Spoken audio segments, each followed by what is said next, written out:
Hello, everybody. This is Football Sack. It is a large surge. And it's good old Shaq. And we here again. We're here again, baby. We're coming out of a win against the Philadelphia Eagles. Woo! Go for deep. Go deep. Oh, yeah. Woo! Oh, yeah. That's Man, right. You know what? He's caught every target. Yeah, I need to be receiver number 2. And Lars Hartz has a perfect quarterback rating. Yeah. Hey, I'm up for. I was up for rookie of the year, but I suck, so I got out of there. How you guys doing tonight? How you guys ready for Christmas? It's Christmas time, folks. It's Christmas time. Merry Christmas to all you guys who are out there, man. Thank you for joining the show. We are ready to get on with it tonight, baby. Our first Christmas show. Our first Christmas season on the show. That's fantastic. It, baby. No, not only is it the first Christmas season on the show, but first Christmas season with the team winning in a long time. Long time. Long time, baby. Hey, who would have thought at the beginning of the season we would have got 10 wins so far? I didn't. I'll admit it. I tell you what, none of us had that. Oh, so that Jack was on. Merry Christmas to you, Jack. Hey, Jack. That was our first one against Philly since 2020. Whoa. That's how long it's taken us to beat them. Well, I can tell you this right now, though.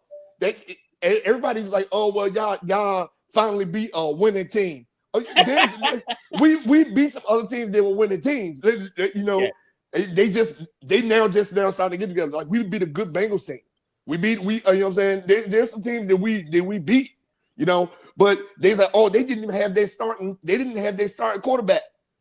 The game did change when Jalen Hurts got injured, but their defense was not stopping our offense. Cliff Kingsbury went back to that 100% air raid offense. The ground game was nil. We are not now. It was nil. We're not going to be able to move forward. I know we're going to talk about this tonight, but we're not going to be able to move forward and beat good teams without a ground game. And Jay Daniels, he leads the team in rush right now. He is out rushing. He's beating B-Rob by like 50 yards, I think. Let me give you a stat on that. Actually, I got a stat for you. Okay. So on offense this year, Daniels has got 737 yards rushing. B-Rob's got 729 and Eckler 323. Nobody else even figures into that number. Yep, and Eckler's out for the year. That's on the year so far, yeah. Yeah, which gets me a bigger ball humbug. But we told you guys that B-Rob isn't in the game. This is a very different football team, and there's really nobody behind him because Eckler's out for the season. So, like, it's McNichols basically that has to step up. But like, we are sucking at the running back position. Coach, it's worse than that. It's worse than that. Okay, this game, Robinson had 10 touches for 24 yards, and Daniels took the ball on 9 carries for 81. That's how stark that is. Yeah, I don't know. I gotta ask Shaq. Do you think B-Rob? Do you think he's 100%? No, he's not. And I've been saying this. When he would be out there, and after they had him on like a pitch count. They had him on a snap count. If you look at it, the last couple of weeks, he's been out there the majority of the first half. He would, what I'm saying. Then next thing you know, he's splitting snaps with Rodriguez and McNichols. They have him on a snap count. There is something really going on with him, and we don't know what it is. He's not on any of the injury reports and stuff like that. But I can tell you right now, this B-Rob that we've been seeing is not 100%. We're not gonna make any kind of good playoff push without a healthy B-Rob. And simply put, now, I don't know. Like, we need to be looking out here on the waiver wire. We do. We really need to be looking for in the waiver wire. Same thing I said about the receiver room. We need to be looking in the waiver wire for receivers going into the playoffs. Our tight ends are not showing up. Receiver room not showing up. The backfield is falling apart now. And a lot of those runs that Jay Daniel did, those weren't scrambles. Those were designed runs. Yeah. Well, if I know Adam Peters, what I've kind of figured him out this year, along with Dan Quinn, is they don't look at the waiver wire until somebody's hurting out. Mm-hmm. Otherwise, they try to hold on to what they got and keep developing them. Yeah. And developing, I use that word lightly because some of these guys are not developing like they should. But like when we go out there and we get a receiver, it's because one of ours that we have in the receiver room is out. Well, with the running backs, it's because somebody's out. We had some big bodies. We had some big bodies there, but they cut them. Yep. We did. We had Cam Sims. He was a big guy. You know what I'm saying? We had what's his name? Tinsdale, I think. I forget. He was with us last year. He was a big guy. Tinsley, yeah, he was a big guy. We let him go. You know what I'm saying? So, but I can't say this to you guys. Crowder looked like he tried to be the number 2 guy. So y'all guy had a good game this weekend. Yeah. All right, so gentlemen, here's some highlights, some firsts, okay, that happened in this game. All right, and then let's get into offense, okay? So almost all of our stat lines, believe it or not, year to date are eclipsing the 1984 season. That's how far back you have to go. 1984? 1984, yeah. You wouldn't. Yeah. This is the first time in franchise history that both the head coach and Peters had a first time win their 10 wins their first season. That's crazy, right? Yeah. Yeah, that's a franchise record. Yeah. It's a franchise record, exactly. Daniels is only this. I got a trivia question for you, and all you folks out there, you're listening, see if you can get this one. So Jaden Daniels is only the second player in NFL history to have 75 rushing yards, 5 TDs, and 250 passing yards. Can anyone out there, and you two guys too, tell me who was the other guy? Ooh. Oh, you want me to go? Yeah, anyone. Oh, it was Lamar Jackson. Cam Newton. What? Yep. Cam Newton. Cam Newton. That's the kind of company Jaden Daniels. Oh, Superman. Hey, back in the Cam Newton day, right? Now but now we talk about Cam Newton did play 7 years in the NFL. I don't know if we want Jaden Daniels in his kind of company. Listen, I'll take 5 TDs, last longer. 250 passing yards, and 75 rushing yards every single game from Jaden, if it's possible. Now, since we're talking about the offense right now, the turnovers was atrocious. 3 fumbles, and with 2 of them coming from B-Rob. That's what I'm saying. B-Rob is not healthy. Two come from B-Rob, and we B-Rob is, if there's one thing B-Rob don't do, he don't turn the ball over. He this whole season he had 1 fumble this season, right? He had 2 in this last game. So yeah, something's going on with B-Rob. Yeah. So, question, Shaq. Was it B-Rob having a bad day, or is Philly's D that good? No, Philadelphia's defense is number 1 in the NFL. So it's number 1 in the NFL. So they faced literally. We beat the number 1 defense in the NFL. So when people talk about, well, y'all beat Kenny Pickett, like, no, we still face the number 1. We still put up 5 touchdowns on the number 1 defense in the NFL. So all y'all Eagles fans, y'all can keep that and y'all can kick rocks. I got a counterpoint though, Shaq, and Coach, I'd like to hear you weigh in on it. I agree, best defense, but we were playing a depleted defense. They lost their number 1 safety, got ejected, and Darius Slay didn't play for almost 2 quarters. So we took advantage of a situation from a coaching standpoint, and we moved to the pass game, which was Darius Slay only missed a half of a quarter. Darius Slay only missed a half of a quarter, and C.J. Gardner-Johnson was out there getting picked on the whole game. So we not about to say we put up 3 touchdowns with both of them playing. So we're not gonna do that today. Yeah. All right.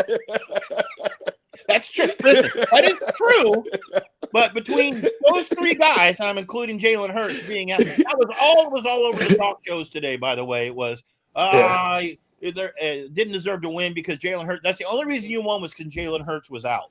We were in the game when Jalen was in. We were still in the game.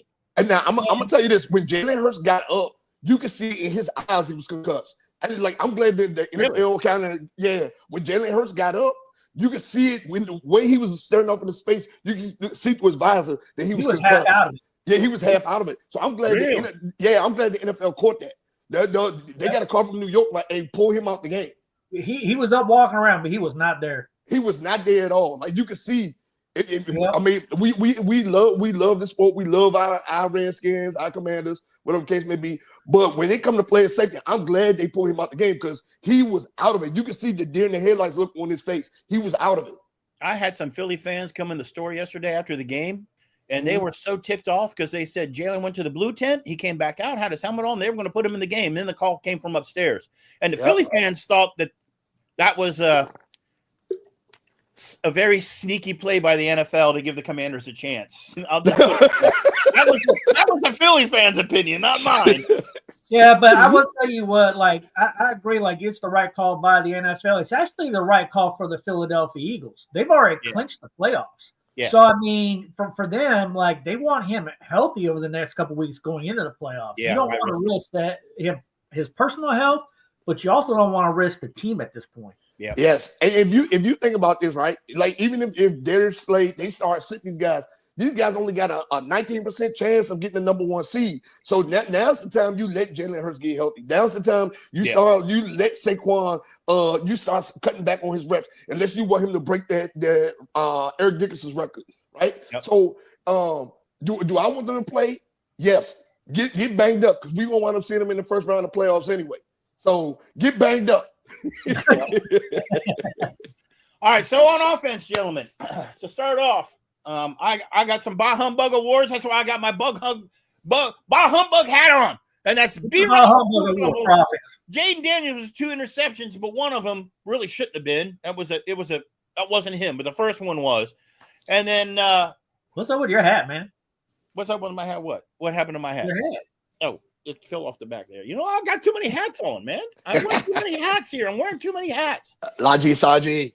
So I'm not going to slag Jaden for that first pass when he was trying to hit Luke across the middle. He just overshot Luke. He's a little short guy. He jumped up, I think, 8 feet and it's still over his head. So that was a bad ball by Jaden, but that wound up in a pick. The second one wasn't his fault. That ball was in there. It got popped up and got, it was a tough throw. It probably shouldn't have been made, especially with 3 minutes left in the game. I mean, you talk about raising up the tension, the old blood pressure and the old ticker in the Sarge. Yeah. What do you guys think? Coach, what do you think? Well, I think about the ball humbugs on offense. Yeah, I think you're right about that. I think the real ball hug for me is the running game right now, like on offense, and I know B-Rob's getting what he's got. I kind of agree with Shaq in a way, like, they might have him on a snap count. I obviously want him more than 10 carries in a game. But if anything, you do have to back him off a little bit because I think we're going to sneak into the playoffs maybe with the 7th seed. We have a chance to do better if we win out this last 2. But, like, we need him healthy. Otherwise, we're not going very far. We need Green Bay to lose tonight. Mm-hmm. Yeah. But the ball humbug thing right now, I would call it on our running game right now. It's because B-Rob's not 100% in my opinion, and nobody else is really stepping up. I mean, when your quarterback's your leading rusher, that's not my kind of football. No. So I'm gonna get another ball humbug. There's no longevity in that. There's no longevity in that at all. Everybody eventually switches it up as they get a little further along in their career. If everybody eventually switches, Russell Wilson started that way. Mike Vick started that way. Look at Tyrod Taylor started that way. Look at these guys. These guys are pocket passers now. Yep. They run if they have to. Lamar Jackson changed that up.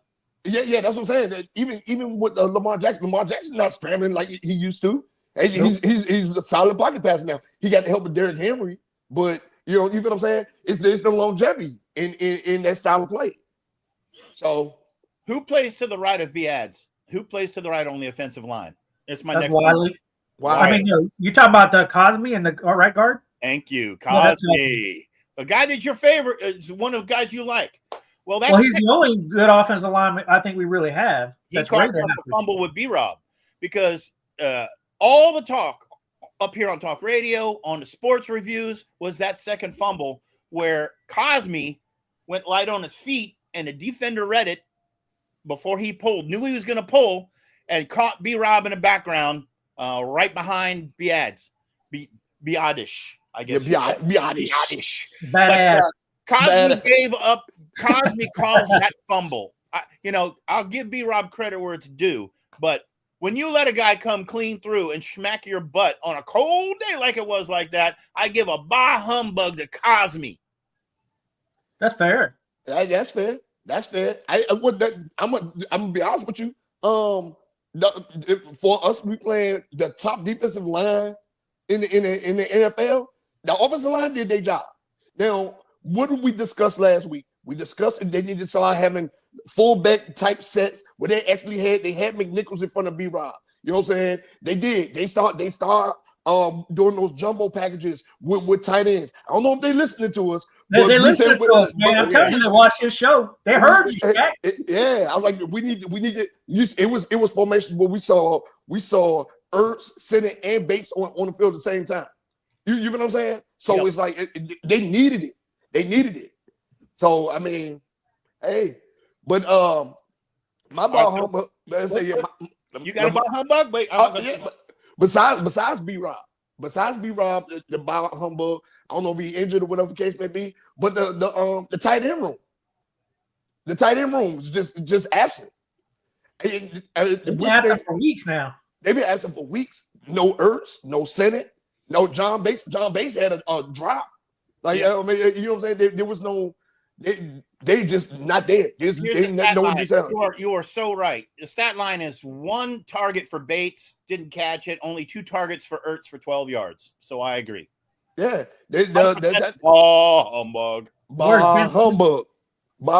And then one of the positives is that the others showed up. It wasn't just T-Mac this week. The others showed up. Zacchaeus showed up. Crowder showed up. Y'all got it. Crowder showed up. De'Ami Brown had a fumble, but he was out there. He was handling business. He was getting targeted, meaning he was creating separation. He was doing his job.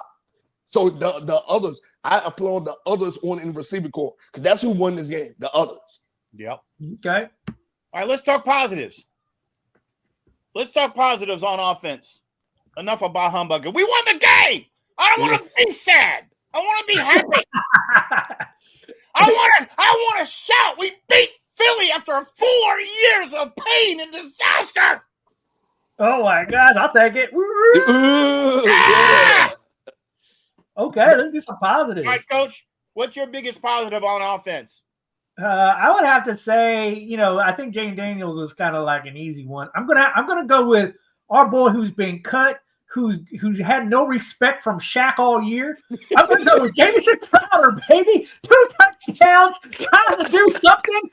Man, I feel like every time I do it, it's like, what? Wait a minute, is that Jamison Crowder out there? Ain't Crowder and Zacchaeus both former Philly guys? Zacchaeus is. Zacchaeus is. I thought Crowder was former Philadelphia, or was he not? He's a. He was a former Redskin guy, and he left for like the Jets, and then he came went back. to the Jets. Okay. Yeah. But he actually started with us. Who's your number one? Who's your number one? Hell yeah, raise hell guy. Positive on offense. One. What's the top one? Oh, for me? Oh, Jaden Daniels, hands down. You're gonna go with Jaden. You know where I'm gonna go. Hands down. Yeah, hands down. I'm gonna go. Guess where I'm gonna go? Where are you gonna go? Zacchaeus. You like Zacchaeus in this game? What? 2 touchdowns? It's only been 15 years since we had 2 receivers, not the first receiver catch 2 touchdowns each in a game. Well, one of his. Okay, so do you see him on that breakaway touchdown when he almost got tackled, busted out and hoppity, hippity, and you weren't going to keep him out of the end zone. No, I'm gonna tell you this right here, right? So that touchdown right there was a blown coverage. So we're not about to sit here. We're not about to sit here and act like he did all that by himself. He still had to get there. And he had to fight for it. It's not like Terry McLaurin's catch. It's not like Terry McLaurin's catch where he had to do some amazing acrobatic and freaking adjust to that ball. Yeah, that was the easy part. Getting in wasn't. Yeah. But that was an absolutely blown coverage. He was wide open. If he didn't score, it would have been a problem. I heard in the commentary. I think it was they were trying to get AJ Smith or Brown off, or whoever it was in the coverage, off the field, and that's how that left that gap open. They were trying to exit a guy off the field and blew it. And Daniel saw it and called the play real quick. Yeah, well, no, I think that's when they was trying to run Slay off the field. That's it. Darius. Yeah, they were trying to run Slay off the field. Oh Yep. my Lord. There's Slay. That's it. They're trying to. All right, guys. Well, who's your number one? So we got one for Daniels, one for Crowder, and one for Zaccheaus.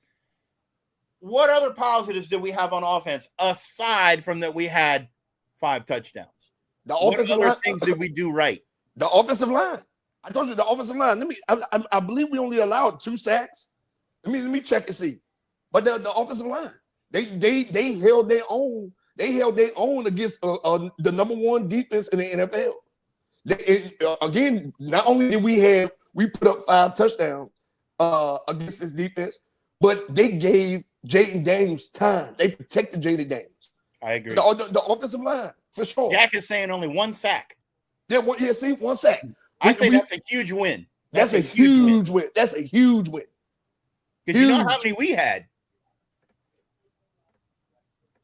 The defense showed up because the adjustments was made. Remember, we talked about the second half. The second half adjustments not being made. Adjustments was made. There was nothing but field goals in the second half. Yep. So, Coach, who else on offense did you see get a winning ticket in this game? Well, to me, I'm going to stick with something that I think is really a body of work. I've really been very impressed this year with Terry McLaurin. That 1 touchdown they had, that was a very tough catch. Like it was thrown inbound, but like he had to really adjust to come up with that catch and still make sure he made the touchdown because it was like it was close on that corner there because of how he had to adjust. But what I like is in this game, and what I mean by the total body work, he's now gone over 1,000 yards in the season, and he's had 12 touchdowns. This has been an amazing year for him. Like if the season ended right now, it's just a great year, and he still has 2 games to go. I've been very impressed by how he's been able to. I talked to Shaq while the game was going on, and I think you would agree. Like we've been really impressed, like the fact that he finally has a quarterback that can get him the ball, and to be able to make plays. So even though he didn't get 2 touchdowns like Zaccheaus and Crowder, I mean, he's the one pulling the coverages. That's right. Yes, and guess what? With that touchdown he scored, he tied Gary Clark's record. I was going to say. There you go. Yeah, tied the franchise. I love me some Gary Clark, man. I do. I love Gary Clark, man.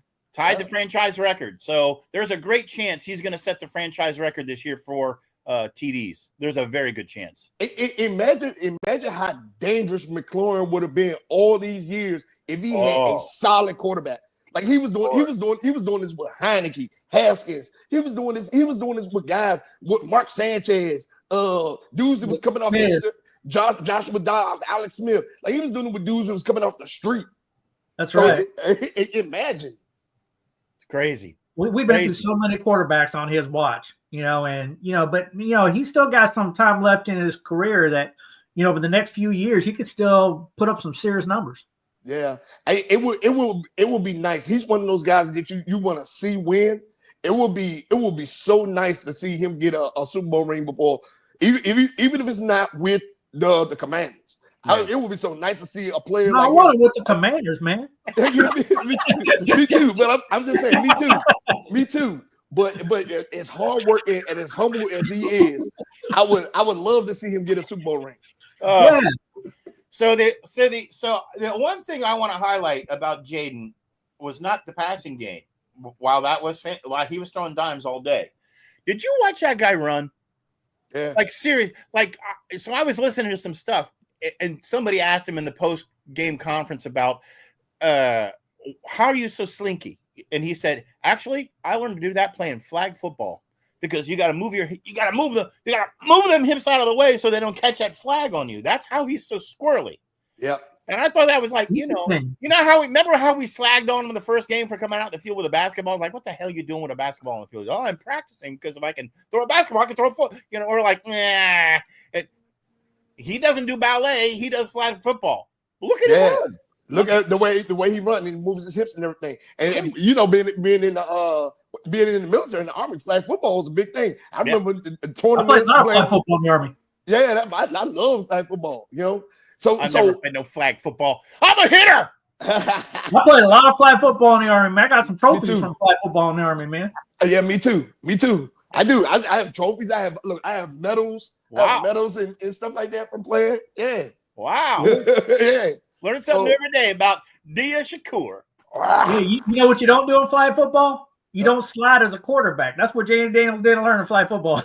Yes, that's true. That was a ball humbug for him. He's still taking hits. Yeah, He's still taking hits. Slide. He do pretty yeah. good. We had one slide on a planned run, on a design run, and I was just like, "Ooh, there's a good slide." But you know, they're far and few between. But every once in a while, he'll pull one out. Yeah. All right, gentlemen, it is now time to go over the defense. Defense, baby, give me some defense. We got humbugs to hand out on defense for sure. So we're going to start with them. We're going to finish on a positive note. Coach, where's your biggest number one bah humbug on the defense? Yeah, that's Marshawn Latimer, man. We have nowhere else to go right there. When you get 33 guys, like I will tell you, like, okay, there's a lot of plays he did very well, man, but there's a lot of calls that weren't done. Like I saw probably 6 plays he could have gotten PI on. But when you're like pulling on a guy's jersey, when you're pulling on the dude's arm, when you're doing all this kind of stuff, I mean, he was practically raping people out there. Yeah. No, for real. You gonna second that, Dia? You see what that says right there? You see my name is Lattimore's woes. And I'm gonna tell you this, like the add-on to what Coach Man Mike said, not only did he get those 3 pass interferences, but they missed a holding call on him a couple of times. They missed a face mask call on him. They missed AJ Brown was cooking him. He was cooking him. He was cooking him for dear life, and like they could have called so many more penalties on him.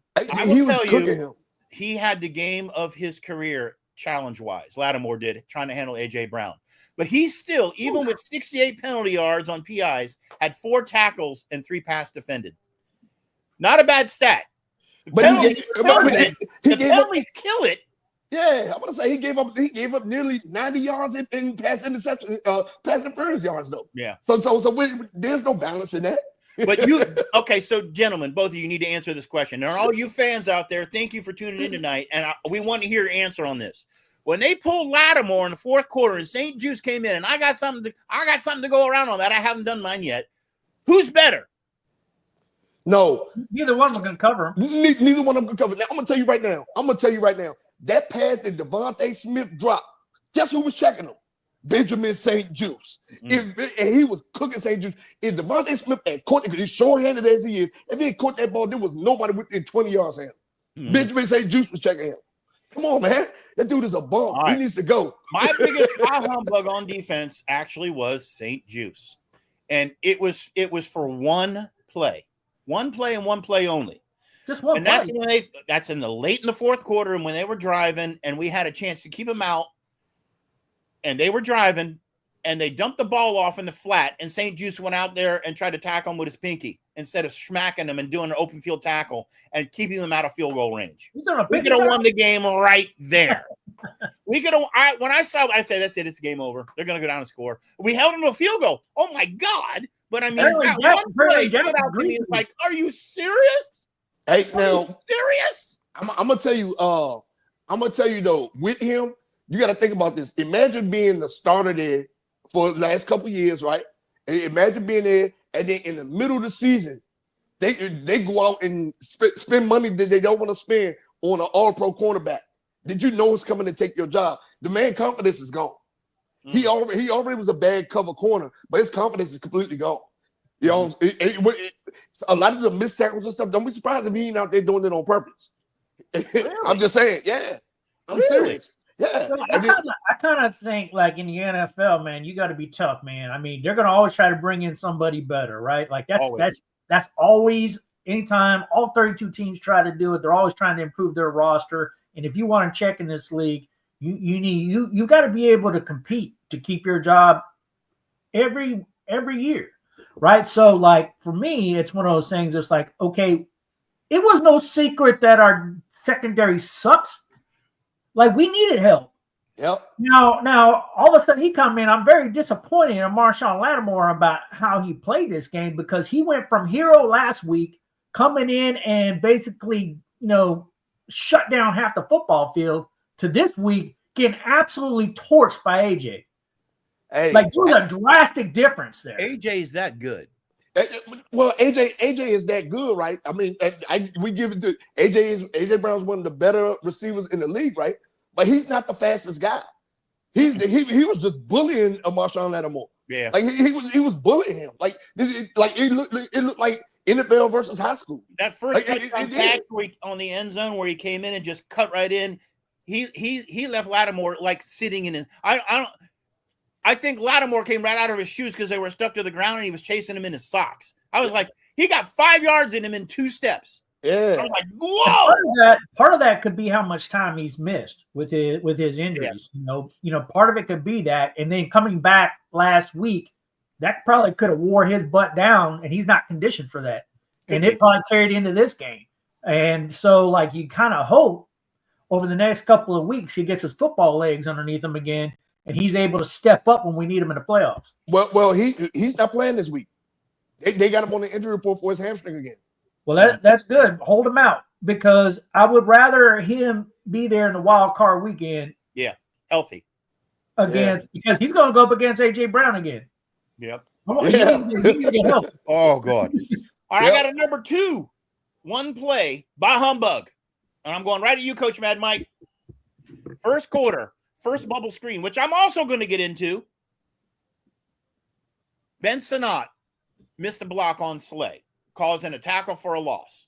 Yeah, I saw that. Completely full. I'm like, dude, get off the field.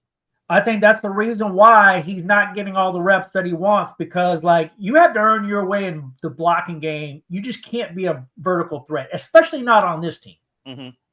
This team, we need you to block. And so if you're not making a block, it's going to be like, go stand on the sideline and think about what you just did because we can't have you out there if you're not going to step up and make that critical block when we need to. That's how you sustain drives. And then if you're sustaining drives, they're going to come back to you and get you the ball. Yeah. But if you're not sustaining drives, you have no business being on the field. Yep. Well, what's the thing?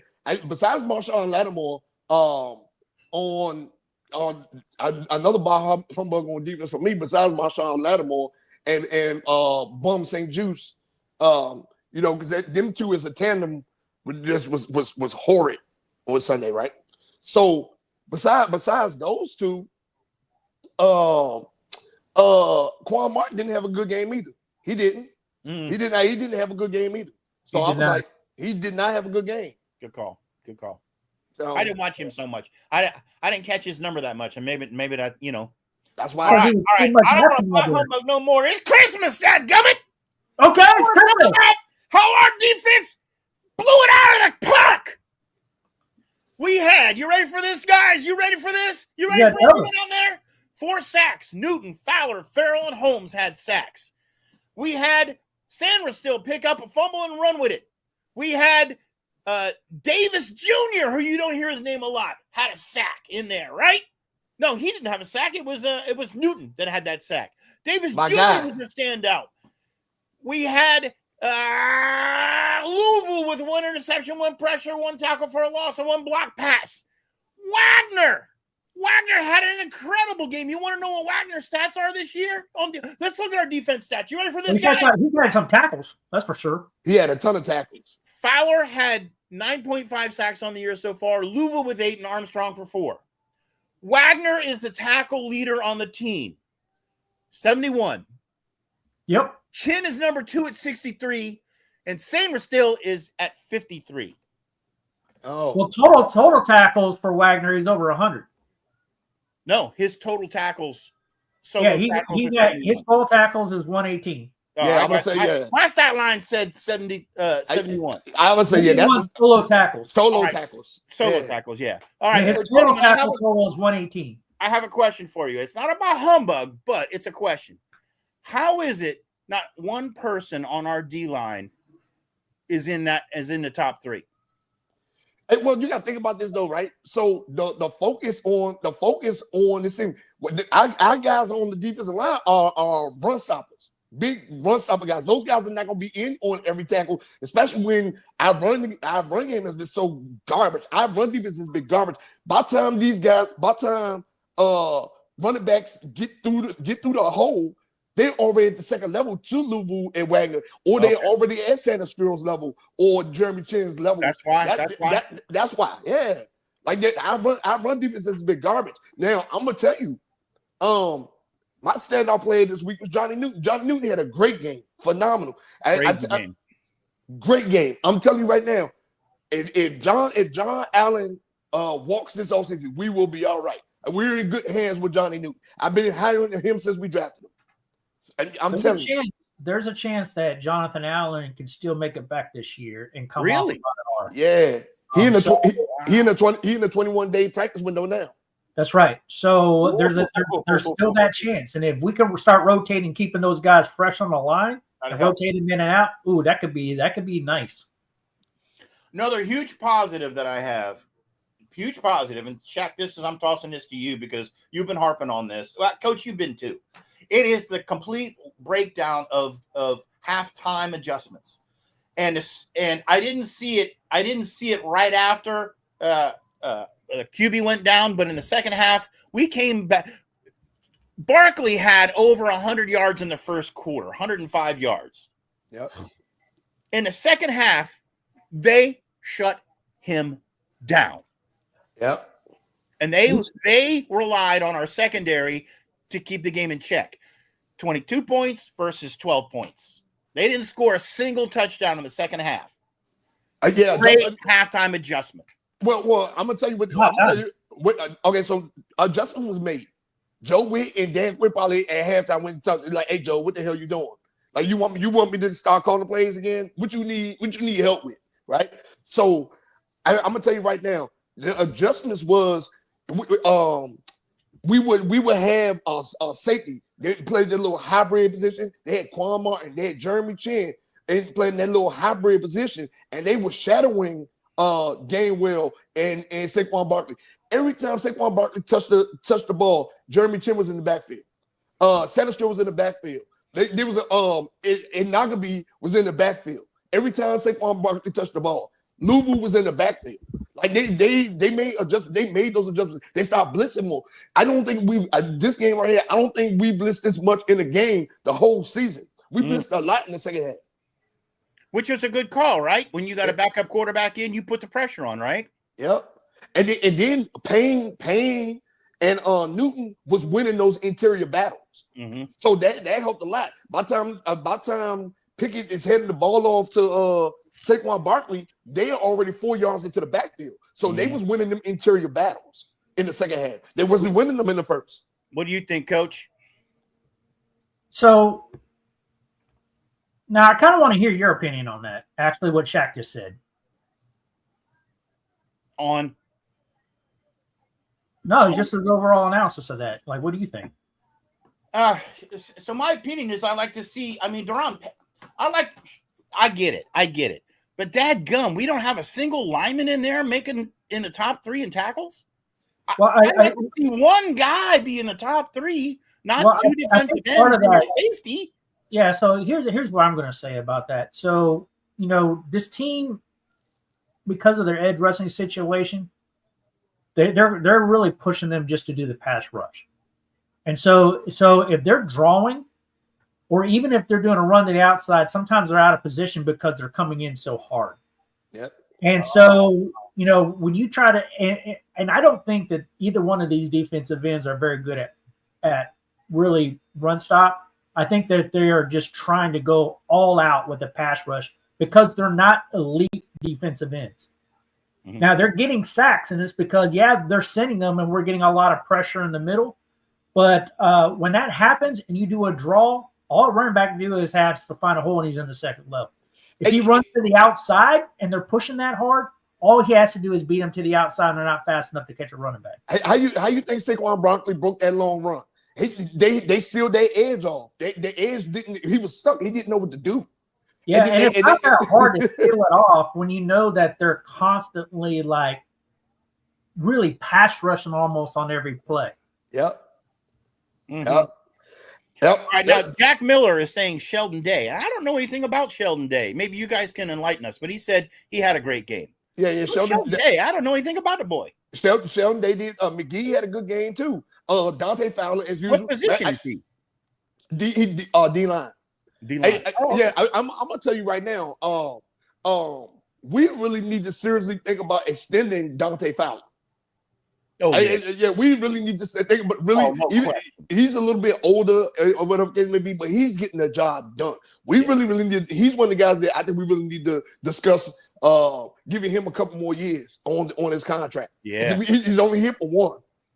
So, I mean, that boy needs to get paid. He needs to get well at least 2 more years. I give him 2 more years. You know, work something out. So here's an interesting stat, gentlemen. I know you might not have looked at this, but I kind of look at these things because they're interesting. Everything was flippity-floppity. So overall yardage in the game, the Eagles had 338 yards total offense, and we had 368. The interesting breakdown is that they had 127 passing yards, and we had 255. They had 211 rushing, and we had a total of 113. The game was a lot closer, from a stat percentage than it was from how it looked on the field. No, Lars. I'm gonna tell you what the difference was between us and them. We had better starting field position because of Luke McCaffrey's returns. I want to get to special teams. I'm gonna get there. That's why they had more yards than us. Instead, we was working with shorter fields because of Luke McCaffrey's returns. We didn't have too many long fields to play on. Yeah. Luke McCaffrey, every time Luke McCaffrey returned, he got to the 40, nearly midfield. I'm going to give you another one that doesn't count in that stat. It's the 3 PIs we gave up. I mean, that was a lot of yards that we gave up that's not on that offensive total yardage count. How many penalty yards did we have in the game? How many penalty yards did we have in the game? How many penalty yards? I don't know that number. It was a lot, but we do add that number on with the overall stats in the game. I mean, that's a lot of yards. I mean, those 3 PIs was a lot. That's why I need a coach. Always teach. Yeah, I was trying to actually look for that number of how many I couldn't find it. Gave up on PIs. I couldn't find it either. It was a lot. Yards. It was 68 yards on 3. Was it 68? It's a lot of yards to add. It's a ton, and it hurt. Right, it cost us a score basically. Yeah, he was frustrated. You could see it. All right, gentlemen. This brings up is that it for defense? Any other things you guys saw that we did well or we need to improve for the Falcons? The linebacker core needs to stay hungry. Wagner and Louisville need to keep playing high level football. Those 2 guys are playing high level football right now, and hopefully we have a healthy Jeremy Chin this week, ready to go. Sanders is another one, man. For him to be a rookie, man, he all right, man. I like Sanders, man. Two guys on this defense that we drafted have been stellar to me so far. Newton and Sandstrom. Yeah. So yeah, man. Dave's got coming in from All American Street Rods. If you want to get your car hot rodded, I know he's buried. He can't take another car, but he does the best cars in the business. Go to All American Street Rods in Centerville, Virginia, and give Dave a shout. But he says Hurts is better at handling and reading the pressure than Pickett. Of course, absolutely true. The Skins did a great job pressing Pickett, and I think that was the secret right there. They saw the backup quarterback come in, they game planned it, and they put the pressure on. I think that's a very good point. Yep. We shut them down in the second half. 4 field goals. That was it. No touchdowns. Yep. We need to crack them again in the first quarter in the playoffs too. Yeah. Now this week coming up, it's a night game too. So it's a night game. We're gonna be under the bright lights again. Kirk Cousins is not playing. So we need to be putting this pressure on Michael Penix. And Penix had a breakout game. He didn't. For a rookie? Yeah, that was a hell of a game. He destroyed him. Okay, so look. Michael Penix, he had an all right game. All right. Now with our sucky secondary, we're going to give him troubles. We're going to give him troubles. Once Joe Witt and Dan Quinn start throwing those mixed coverages at him, that's how Lulu got the pick. I hope you're right, man. Yep. Yeah. I'm going to tell you we're going to get a pick in this game. Yeah, for sure. You're calling for at least one interception against at least one. I'm gonna buy in on that one. I'm gonna buy in. Yeah. I put everyone out there, tell us what you think. We'll get at least one interception against the Falcons next week or not. Let's hear what you have to say. Yeah, and like Jack just said, it was the Giants, man. They played the Giants. and he threw an interception against the Giants. Come on, man. Hey, look, so I know, but come on. I know, but come on. Give the rookie a chance, man. Come on. Jack Miller was busting my chops on that one. He's like, "Come on, Sarge, it's the Giants, you idiot." I will tell you, I think our team is hungry. This team's built on hype. I said that like all season long. This team's built on hype, and they're hungry right now. Like we just got our 10th win. These guys are going to come against the Falcons, and they're going to be like ready. This defense is going to be hungry. Coach Mad Mike, I'm so glad you're not up here right now because you can't move anywhere without people talking about going to the Super Bowl. Everyone is so pumped after that. I have never seen Redskins fever at this fever pitch as it was today. Our fan base is the most media delusional. They delusional. They're the most delusional fan base in the NFL. They always have been. They say this every year, every time you win a game. Well, what's the name? But I can tell you in this in this Atlanta game, I put it to you like this: if our offense comes out firing red hot, like it was in the second half of this game, this Eagles game, mark my words, if they come out firing like that in the first half of next week game, in the second half of the game, we will see Kirk Cousins playing. Mark my words. Everyone out there, you write that down. Yeah. If we have a blowout first half, they're going to put Cousins back in the second half. All right, that's not a bad call. I'm telling you. And then not only that, I think the game is going to be closer than what people think because they have their receiving core is electric down there. You know what I'm saying? Their receiving core is electric, and Bijan Robinson is carrying the load. Now that he's one of he's a very, very highly touted running back, but I think he's a guy that doesn't get his just due yet because he's still so new in the league. Yeah. But he is a top tier running back, and I front seven is going to have they're going to have their hands full with this guy. Yep. All right, gents, it's time to talk my favorite subject, Star Wars. Luke McCaffrey, special teams. Yeah, I think moving Luke to special teams was a very good decision. Very, very good decision. Again, his returns actually put us in phenomenal field position the whole game. It got to a point they stopped kicking to him. 6 returns for 184 yards. That's what I'm saying. It got to a point they stopped kicking. They stopped kicking to McNichols. They stopped kicking to him. Man. He also had 3 targets receiving, caught one. The other one, of course, was over his head, or that would have been a first down catch. But he caught 1 out of 3 targets. He'll get there. I don't see him as a weapon yet. He'll get there. Oh man, you guys are killing me, Coach. Come on, pile in, Coach. Come on, some love, Luke. Get your my favorite buddy. This special teams all the love he gonna get from me. Yes, I think I agree. I think he's going to get that. I mean, he's a developmental player on offense. He just really is. I mean, and it's going to take him a while. His transition to the NFL wasn't as electrifying as we thought. We thought he'd play the slot at the beginning of the year and he would be lit up. That hasn't been the case for your 14-year-old looking wide receiver there. Mm. Jack is saying he's running up for game MVP. I agree, Jack. If you think about this, right, and let's be realistic, we haven't had a real good return man since maybe Brian Mitchell.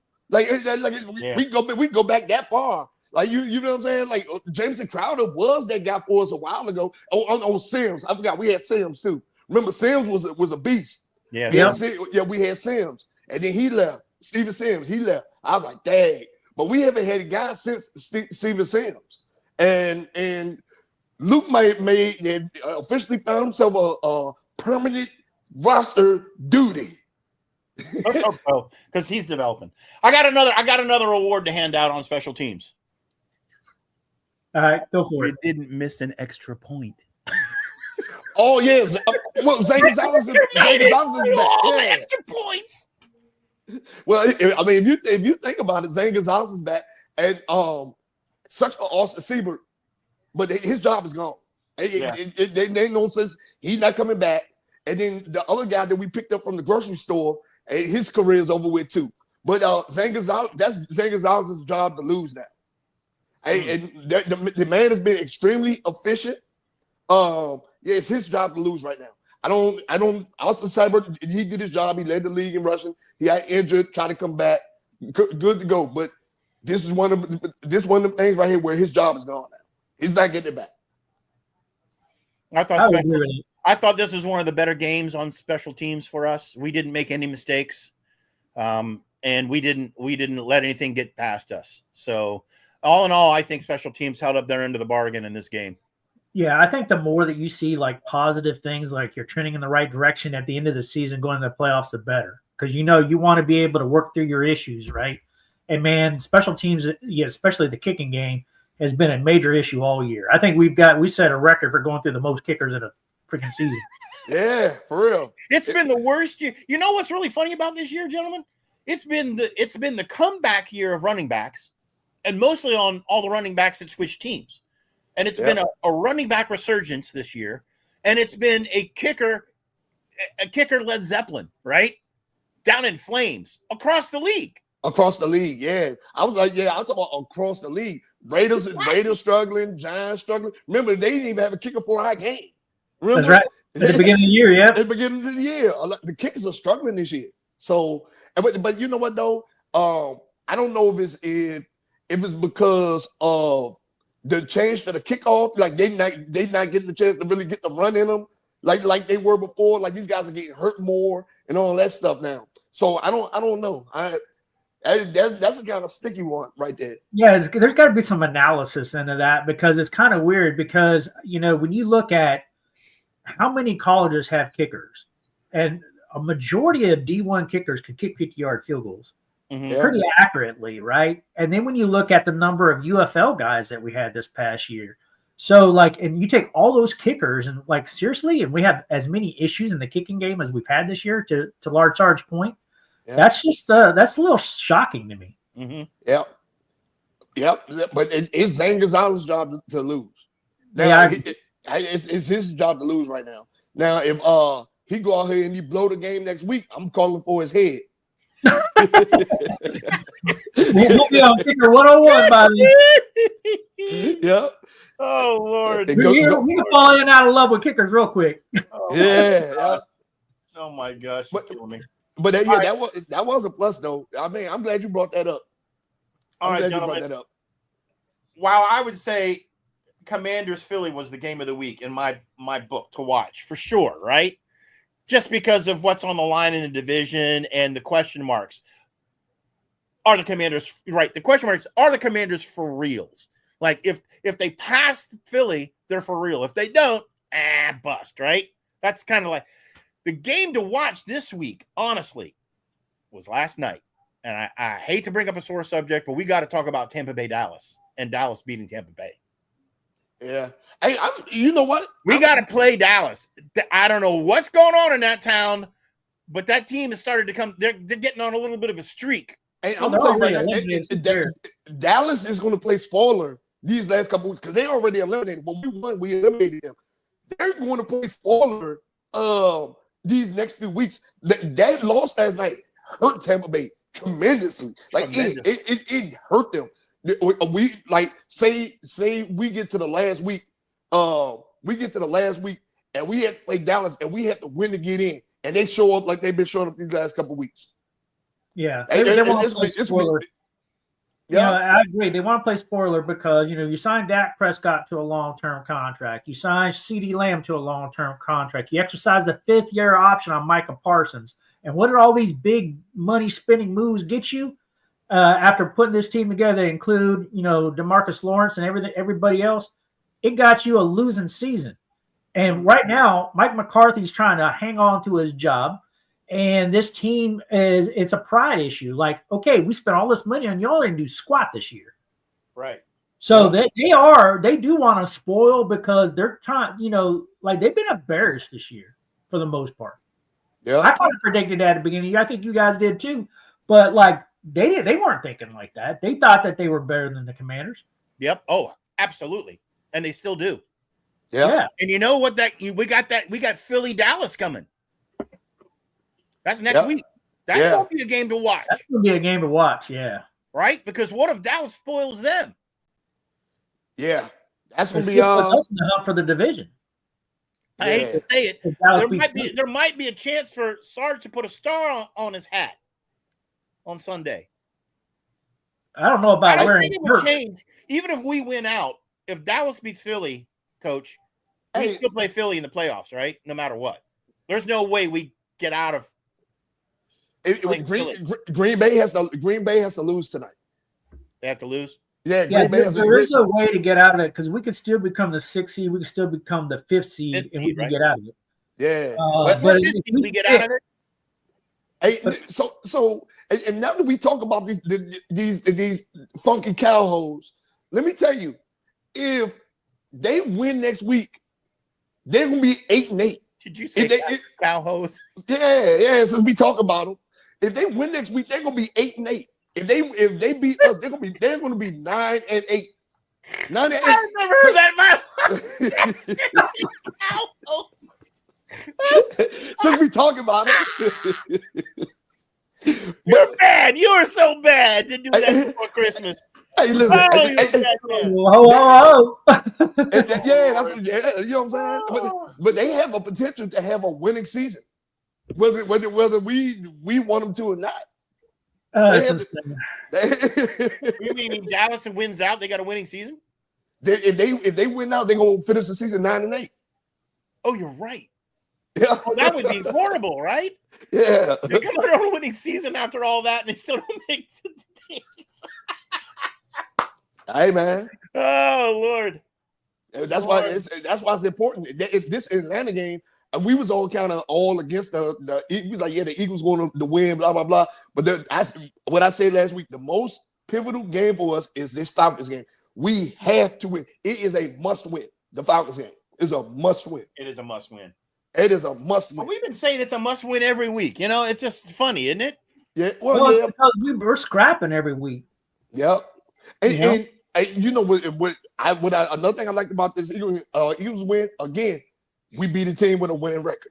We lost to the Steelers. We lost to the Ravens. We lost to the Bucks. You know what I'm saying? We lost to these things. I don't know how we still lost to the Cowgirls, but they came to play.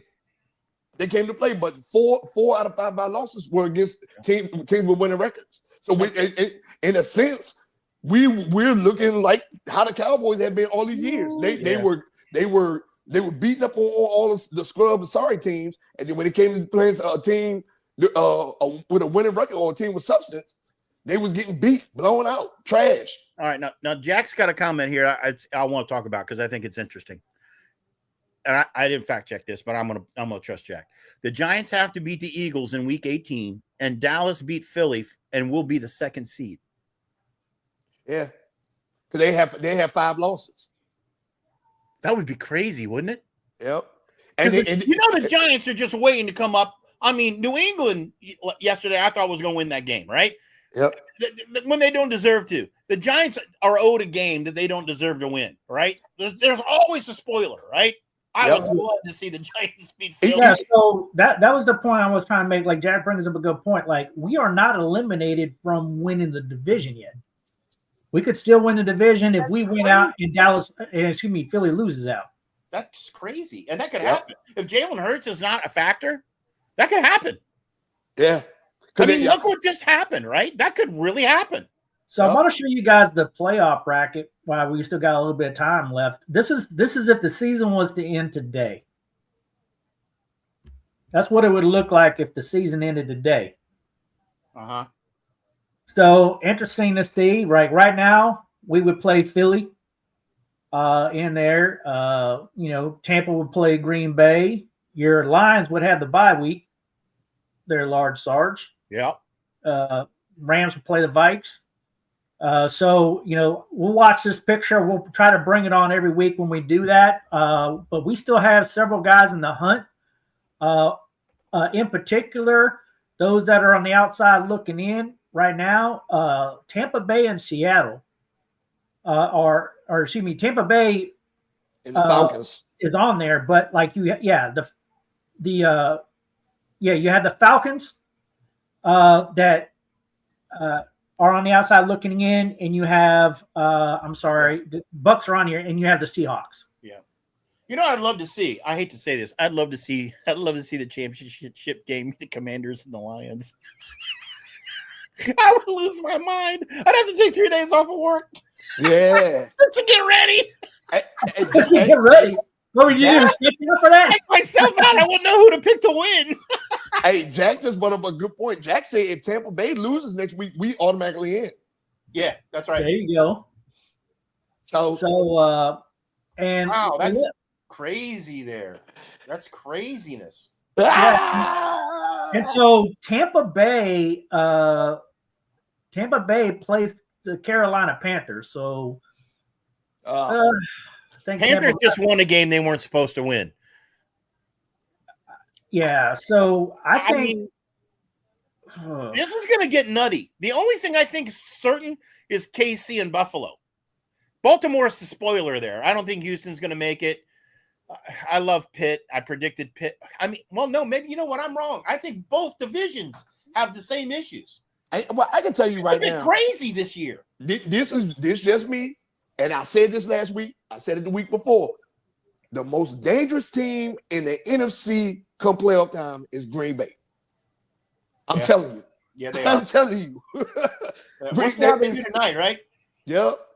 They play in New Orleans. So, you know, and out of that AFC picture, I can tell you out of that AFC picture, the team that the team to watch for me is gonna be the Chargers. Yeah. The Chargers. They're gonna be the team to watch. The Baltimore has the hardest road to the playoff. I mean to the Super Bowl. So there's 3 other teams that are still in the hunt in the AFC, and that's the Colts, the Dolphins, and the Bengals. Yep. So the Chargers are hanging on to that number 7 seed right now. The Colts look strong too. I watched that game. So, they actually look strong. Chargers seem to be on and off to me. Who do you guys think is going to come out and beat KC in the AFC? Do you think KC is going to make it to the dance or not? Looking at Buffalo. You think Buffalo's going to take them? I said that at the beginning of the year. I predicted Buffalo was going to the Super Bowl at the beginning of the year. All right. What do you think, Jack? No, I'm gonna be honest with you. I don't think they're gonna make it past the Ravens. I think the Ravens gonna beat them. I'm calling the Ravens. A revenge game, right? Yep. For last year, it's a revenge game. They want that game so bad they can taste it. Yeah. I don't think they're gonna make it past the Ravens. Don't you agree, Coach? Don't you agree? Yeah, I think the Ravens could beat the Chiefs. I think Buffalo can beat the Chiefs. I think, those are all good teams. I mean, playoff football, anything can happen. But I just don't like. I don't know. I said at the beginning of the year, I think Buffalo. This could be a really good year for Buffalo, and they'll be sneaky. Like they snuck into that number 2 seed. Yes, they did. And they could very well sneak themselves back into the Super Bowl. And my preseason prediction was this was the year where Buffalo would win its first Super Bowl against Philly, right? Against Philly is what I had.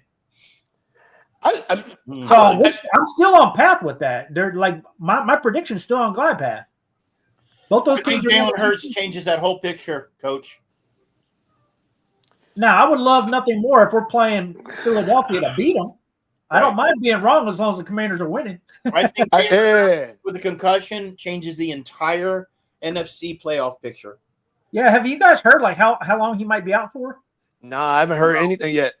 He's got to go through the concussion protocol, so it'll be interesting. Were his eyes really googly? Because I didn't even see a concussion. Were his eyes really googly when he? They were. They were when he got hurt. Go back to the highlights of the game from when he got hurt and just look at him when he stands up and he walks towards the ref. You can tell he's out of it. He's out of it. I gotta go see it in the game. Actually, I was watching Coach's film. Okay. I'm surprised he didn't fall back down, man, because he did not look like he was there at all. Wow. No. Wow. It was out of it. And that's serious. That might be 1 or 2 weeks. Yeah, could be a couple of weeks for sure. That might be enough to kick them out of the. They may be done without Jalen. Hey, we could end up winning the division. Hey, David said that 7 to 14 days, and Yeah. Hey man, they're not gonna win these last 2 games with Kenny Pickett playing. You'd have to There's think. hope for it, baby. There's hope.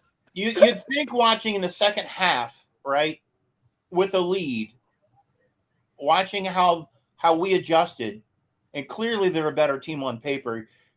You would think that is an absolute truth, right? With Pickens in, they're not going to make it. Oh yeah, no. And look, and then not only that, right? And since we, if Jalen say they something, they say Jalen Hurts is done for the year. They something like that. Jalen Hurts is done for the year. Not only are they going to lose the rest of their games, but they're going to get eliminated in the first round of playoffs. Yeah, they're not going to make it. Kenny Pickett is not nobody's number 1 quarterback. and I think the team that no one's talking about for whatever reason, even though anywhere outside of the Twin Cities, is Minnesota in our division, and I don't know that the Lions can get past Minnesota. Ooh, Green Bay's a sleeper. I think Minnesota. I mean, that's going to be a tough game. That's going to be a really tough game. Didn't the Rams just beat Minnesota? No, they won. Oh yeah, Minnesota won. Okay, all right. Well, Green Bay plays Minnesota. Green Bay plays Minnesota this coming week. Right, and we play them the last week of the year.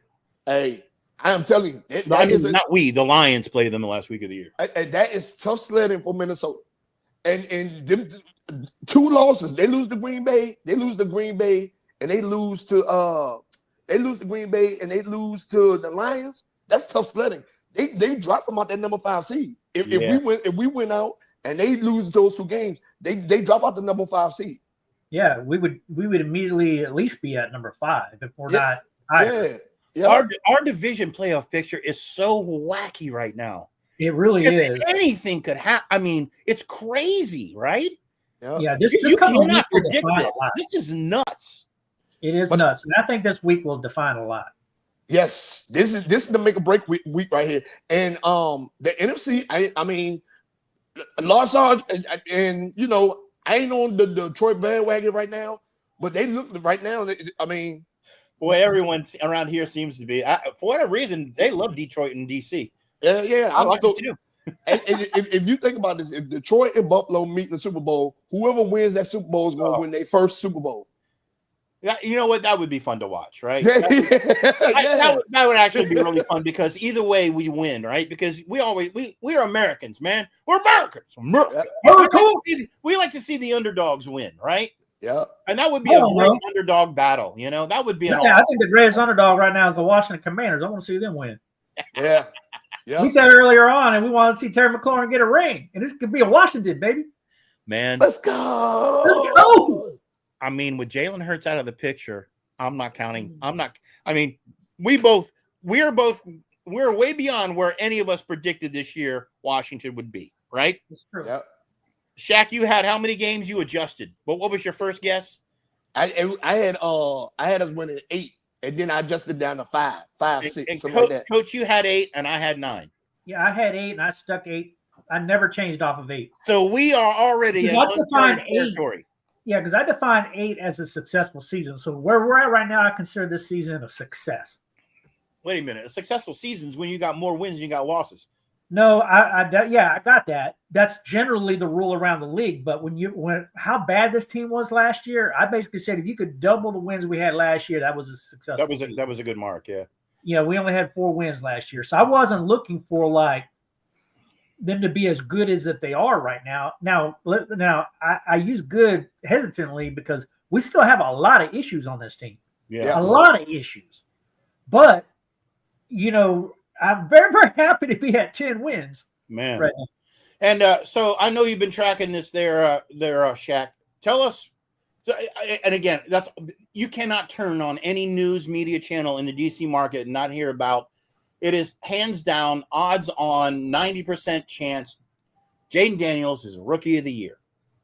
Yeah, absolutely. Hey, I'm gonna tell you the only other person that's even in contention right now, right, with him is Brock Bowers. Brock Bowers is having a stellar year. He's top 5 in receiving. He's a tight end. Yeah. Brock Bowers is having a phenomenal year. So he's the only, and Bo Nix was in the talks. Oh, Nix was in it. Yeah, Bo He's Nix still in it. He's ahead of Bowers, the last stat line I saw. So do you think they would ever give it to a receiver versus a quarterback? Brock Bowers. Now I'm gonna tell you right now, if Jaden Daniels was not in this draft class right here, the way he's performing, right? If Jaden Daniels did get drafted this year, Brock Bowers would be the rookie of the year. He'd make it out over Bo Nix. Yes, Brock, he's a tight end, and he's in the top 5 for receiving, and he's doing it with Aiden O'Connell as a quarterback. He was doing it with Gardner Minshew. You know what I'm saying? I had him going a lot higher in the draft, but at the beginning of the year, I really thought Malik Neighbors had a good running for it too. But obviously that's tailored off. But because I've been very, very impressed with Malik. He's got a bright future. Well, he don't have no quarterback. Yeah, but that'll change next year. So, Jack, Merry Christmas to you, man. And Jack's got one last comment in there. He's saying Daniels broke the Rookie Week award. I think he did. How many does he have, Jack? It's 5 Rookie of the Weeks or 6 Rookie of the Week? It may be 6. He's the top. I think it is a record. Yeah. Jaden Daniels has broke so many records. It really is unprecedented. Man, it's going to suck if he have a sophomore slump. Yeah, most quarterbacks do. So you got to hope that he doesn't let the DC life get the best of him. After this year, a slump still doesn't leave us in a bad place. I mean, how much are you talking slumping here? Right? Yeah. Even a slump is going to be better than the middle of the pack. Yeah. He's got 8. Jack says 8 Rookie of the Week. What? Holy crap. 8? Wow. Yeah. I didn't know it was that many. Yep. And I'm going to say that's better than Lamar. That's better than Cam Newton. That's better than all the greats. Wow. That's what I say. If Jaden Daniels didn't get drafted this year, it would be hands down would be Brock Bowers. Yeah. Coach Mad Mike, if we took Campbell Williams instead of Daniels, or we took Bo Nix or Penix instead, do you think we'd still be at 10 games? Ooh, it's a tough one because I think like Caleb Williams has a lot of talent, but I told you about Chicago quarterbacks. I've been saying it all year. Yeah. Bo Nix, I haven't been real high on that because I think what he's doing so well is because of Sean Payton. And would we be able to develop Bo Nix like that if he was here? I don't know. I just like who we got. Oh, me too. If we were draft over, I would have picked the same dude. Yeah, of course, right? So this is my thing right here, right? And people laugh at me when I say this, but it's the truth. I think this draft class of quarterbacks was one of the most overrated draft classes in a long time. And think about it, Caleb Williams overhyped. JJ McCarthy got hurt. Michael Penix is down there just now getting a little bit playing time, but he's looking average at best. You feel what I'm saying? Bo Nix is all right. He's starting to come into his own. But if you look at the rest of these quarterbacks, Drake May is also coming into his own. He's starting to. He's putting the Patriots in games they shouldn't be in. Finally, though. Yep. Finally, you feel what I'm saying? McCarthy was a lot of talk too, but he got injured early and he was out of it, right? So Drake, if you think about this, Drake May, this is the thing with Drake May, right? So when they was talking about him in the draft, they were saying he wasn't NFL ready. Mm-hmm. And they said he wasn't NFL ready. He had NFL size and size and athleticism. That's it. I think, gentlemen, when we look back 5-10 years from now and we look back at quarterback draft classes, this is going to be one of the most talked about draft classes in football history. Overall performance. I think this is one of the best quarterback draft classes ever. You watch how we finish out. Now, obviously, a lot of that shoulders on Jaden Daniels, right? But yeah, I'm about to say. But nonetheless, right? When you add it all up, this has been a heck of a QB That's draft. A heck of a prediction. No, yeah, I don't know about that one. We're going to be in the top. Because Joe Burrow draft class was thorough, too. Yeah. And we have to go back a few years to get a draft class that was this solid out of quarterback. And all of them but one are starting right now. Every single one drafted is now a starter, except for McCarthy due to injury, right? Every single quarterback in the first round is now a starting quarterback, which is kind of cool. We were there for the draft. We saw it. We were like freaking out. It was cool. But we'll see how they finish. But I think looking back, this rookie class was something else. We'll see how the year finishes. We got look in 2020, Joe Burrow, Tua, Justin Herbert. You know what I'm saying? Like Burrow and Herbert's too. He's got 5 in the class. Yeah, this one was You're gonna have to go back a while to find a class of 5 quarterbacks in the first round. That's a fact. It's true. That is true. It's a lot of quarterbacks to go History early. will tell us, right? History will tell us. And a lot of times when you go in the first round, a lot of them were bust. Jordan Love. Exactly. How many first round, one guy went and he was a complete bust. Number 1 pick and he bust, right? Yep. This draft was loaded with receivers. Joe Burrow. I don't see a bust. First round. The only unknown is McCarthy because he didn't get to play. He got to play the one game or whatever. But everyone else is not a bust. They're not busted. Yeah. They're playing. So, I mean, that's kind of crazy. And 2 of them won out on the starter job because the stars busted. People that were proven and getting hundreds of millions of dollars can't.